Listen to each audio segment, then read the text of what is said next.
The secrets we keep, some fester in the quiet corners of our hearts, while others claw their way out, demanding to be heard, dragging us down a path of no return. My story began in one of those quiet corners.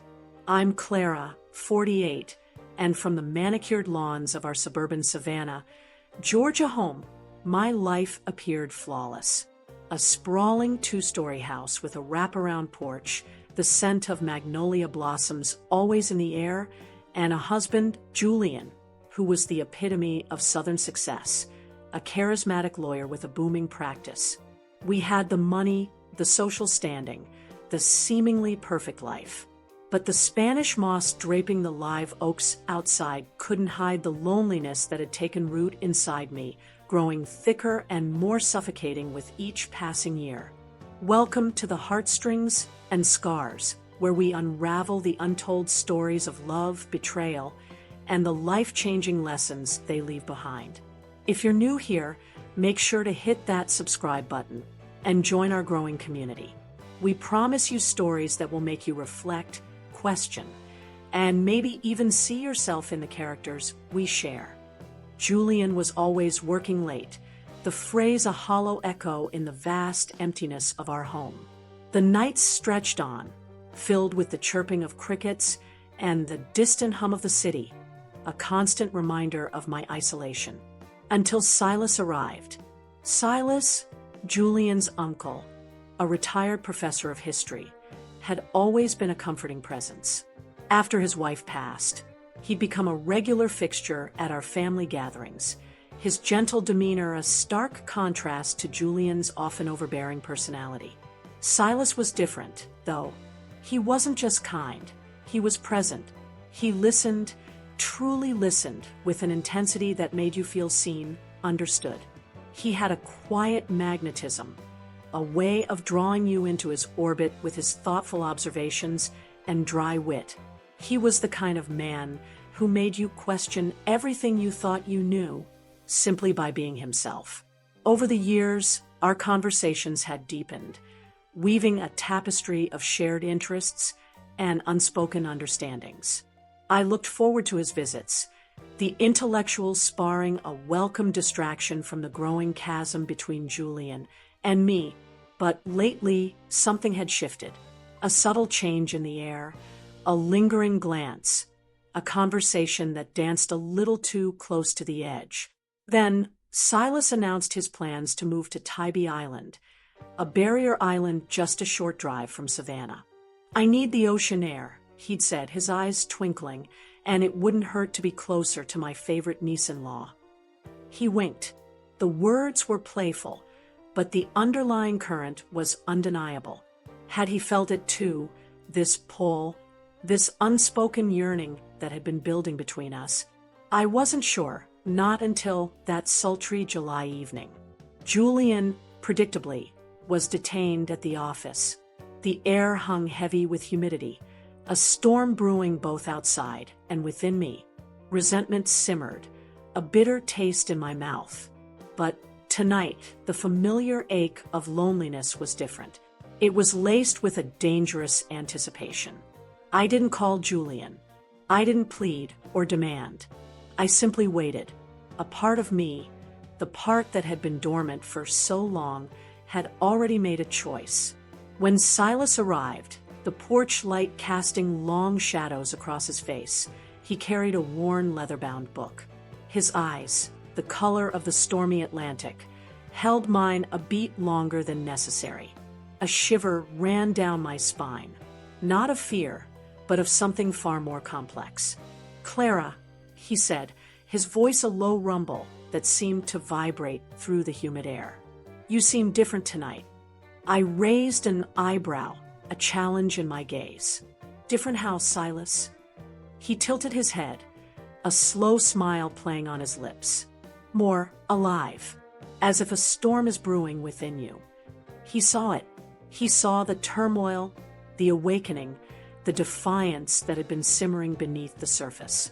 For years, Julian had been blind to the subtle shifts in my emotions, the quiet cries for connection.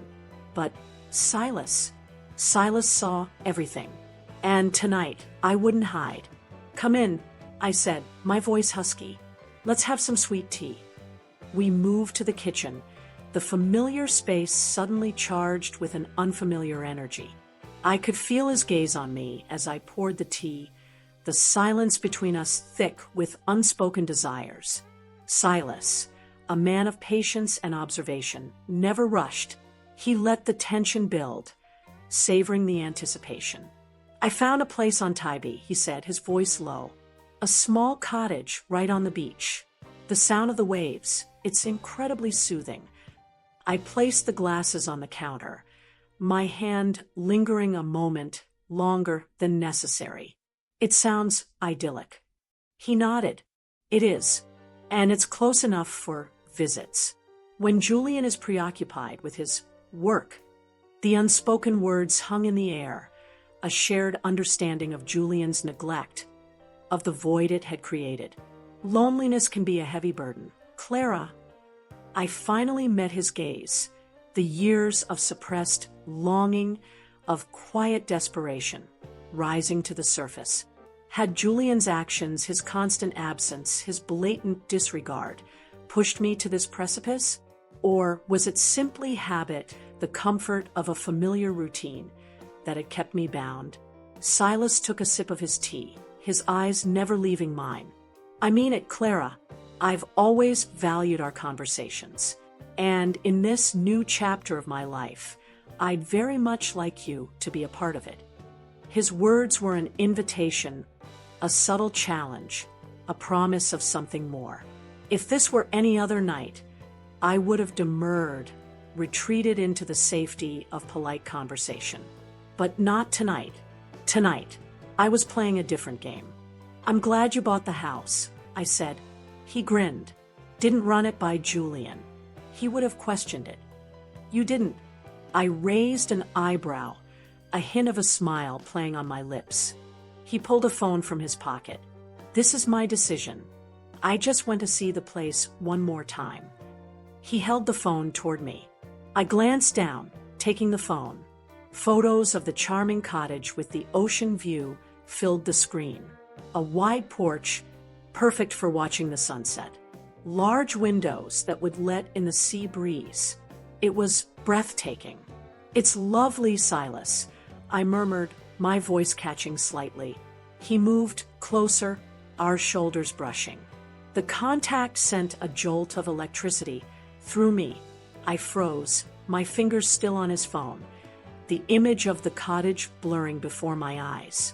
That brief, accidental touch felt like an eternity. "I'm glad you approve," he said, his voice a whisper near my ear. I lifted my head, meeting his gaze. There was a warmth in his eyes, a tenderness that I hadn't felt in years. It was like the first ray of sun after a long, cold winter, melting the ice that had encased my heart. My pulse quickened, but I didn't pull away. Hours dissolved into conversation, laughter, and shared memories. The storm outside raged, mirroring the tempest within us. But the pull between us was more than just words. It was a deep, unspoken connection that had been simmering for years. As the night deepened, I retreated to my bedroom. Julian was still absent, his whereabouts a predictable mystery. I didn't bother checking my phone. I didn't care. Sitting on the edge of the bed, I took a deep breath. The restlessness inside me was a living thing, yet strangely, I felt a sense of calm I hadn't experienced in years. A soft knock on the door startled me. It was late. No one should be knocking. But I knew, instinctively, who it was. Silas. I hesitated. The thin silk nightgown I wore clung to my curves, leaving little to the imagination. It was my usual sleepwear, chosen for comfort. But now it felt like a deliberate choice. Should I answer? Looking like this, it would be impossible for Silas to ignore. But then I thought of Julian, of his betrayals, of the years of emptiness. The anger surged, a wave of defiance washing over me. He was likely in another woman's arms, while I was supposed to be alone in this vast, empty house. No. And Silas, he hadn't come here by chance. I'd felt his interest, his quiet admiration, for years. But tonight was different. Because of Julian, because of everything he'd taken from me, I wouldn't spend another night tossing and turning in a cold, empty bed. I took a deep breath, ran my fingers through my hair, adjusted the strap of my nightgown, and walked to the door. My hand hovered over the knob, a moment of silent acknowledgement of the line I was about to cross. But I no longer cared about lines. I opened the door. Silas's eyes met mine, and the look he gave me sent a thrill of satisfaction through me. His gaze traced the lines of my body, lingering on the low neckline, the curve of my waist, the way the silk barely concealed my thighs. For a moment, he seemed to forget to breathe. But Silas was a master of control. "You can come in," I said, my voice softer than I intended, opening the door wider. He hesitated, a flicker of uncertainty in his eyes, before stepping inside. I closed the door behind him and returned to the bed, sinking onto the mattress with a deliberate ease. And then I asked the question that had been hanging in the air between us. "Where's Julian?" Silas blinked, momentarily thrown off balance. He still isn't back." His gaze was still fixed on me, but he was trying to focus on the conversation. "No," I said, tilting my head. "I'm used to it. He does this all the time. He leaves me alone." I held his gaze, letting the weight of my next words sink in. "But tell me, Silas, do you think I'm the kind of woman who should be left alone?" Silence descended, heavy and charged. I watched the storm brewing in Silas's eyes, the struggle between his usual composure and the desire that was clearly raging within him. The strap of my nightgown slipped slightly off my shoulder. I could have corrected it, played the innocent, but I didn't. Instead, I casually adjusted the bedsheet with one hand, shifting my legs in a slow, deliberate movement. The gesture was natural, effortless, but the effect was undeniable. Silas swallowed hard. He was at a loss for words, but his eyes spoke volumes. He was caught between shock and something far more primal, something he was desperately trying to suppress.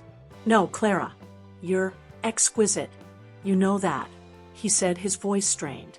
He glanced away, as if looking at me any longer would break him.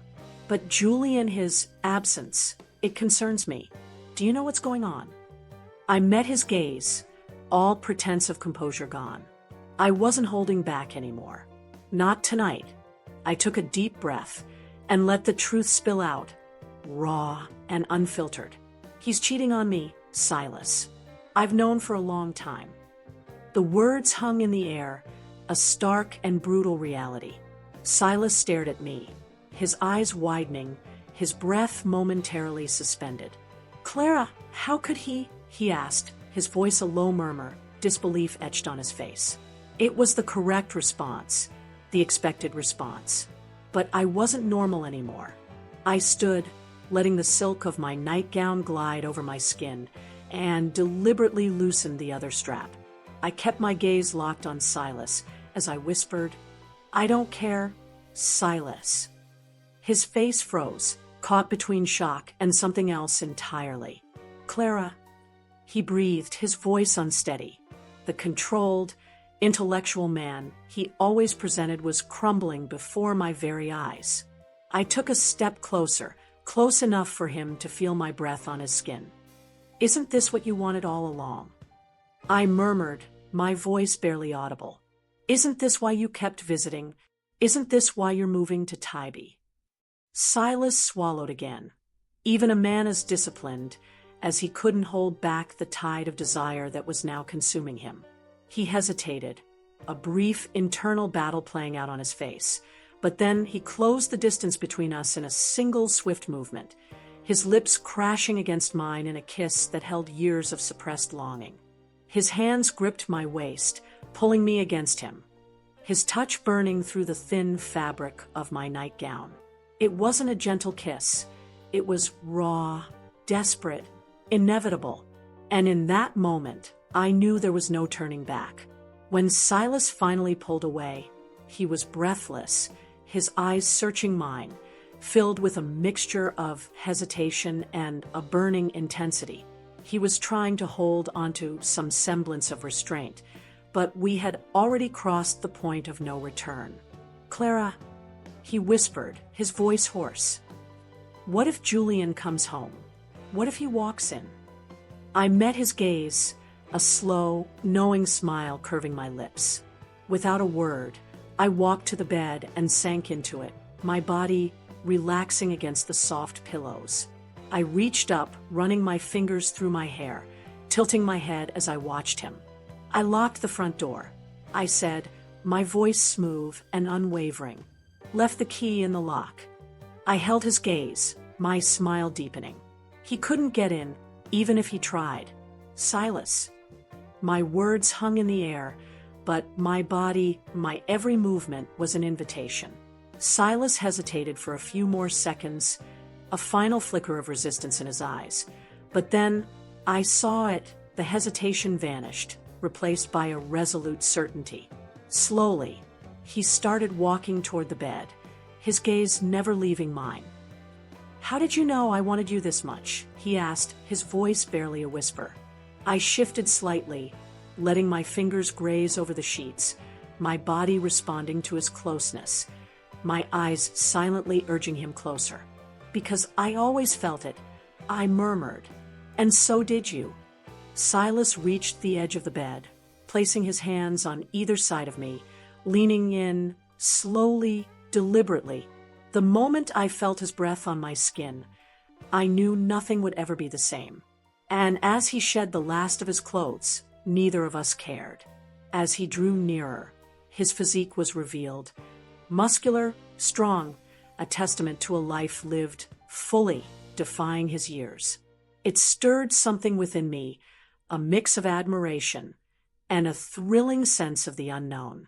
The thought of Julian's betrayal, juxtaposed with the undeniable presence of Silas, fueled a fire within me. "This is incredible," I breathed, my voice laced with a newfound boldness. "Believe me, Clara, the feeling is mutual," Silas replied, his eyes dark with desire. "You are a vision. Julian never deserved you." In that moment, I surrendered completely, my hands gripping the sheets, my body arching instinctively. The touch of my nails on his back left unintentional marks, and the sight of them only heightened my arousal. Breathless, trembling, I lifted my head, my eyes closed, lost in the intensity of the moment. "I've never felt anything like this," I confessed. "There's more, Clara," Silas whispered, his voice a promise. "That house, Silas," I murmured, my voice catching. "I'll be visiting often." He smiled, a look of pure admiration in his eyes. I turned my head, catching our reflection in the large mirror on the wardrobe, a silent witness to our surrender. That night, Silas relinquished all control, and Julian didn't come home. I was in Silas's arms, consumed by a passion I never anticipated. Somewhere deep down, guilt should have gnawed at me, but all I felt was the raw, undeniable reality of every touch, every moment, etched forever in my memory. When I awoke the next morning, Silas was gone. The silence was a stark contrast to the night before, a pang of unexpected emptiness. I rose, walked to the kitchen, and there it was, a simple piece of paper on the counter, bearing nothing but an address. My heart pounded, an insistent rhythm against my ribs. Silas hadn't said a word, but he didn't need to. This wasn't the end. It was the beginning.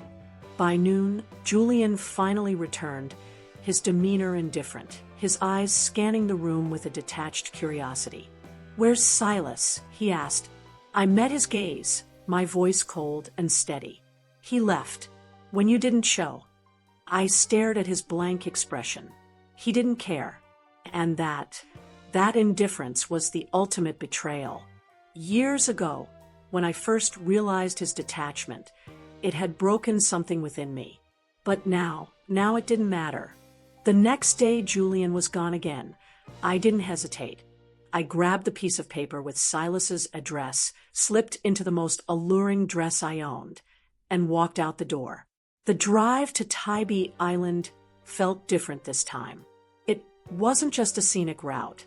It was a path to a different life, a life where I wouldn't be invisible, wouldn't be taken for granted. As I pulled up to the cottage, the ocean breeze whispering through the palm trees, I knew one thing for certain.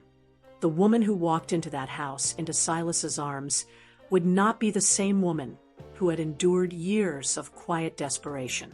Whatever happened within those glass walls, overlooking the vast expanse of the ocean, would be a testament to a choice made, a line crossed, a life irrevocably changed. And that choice, that line, it became a path we continued to walk. We still see each other to this day, and I'm not feeling bad about it. The guilt I thought I'd be drowning in, it never materialized. Perhaps because I finally understood that true loyalty isn't about enduring silent suffering. It's about finding a connection that nourishes your soul. It was not a story with a neat, tidy ending, but it was my story, finally and completely my own, and I was writing it on my own terms.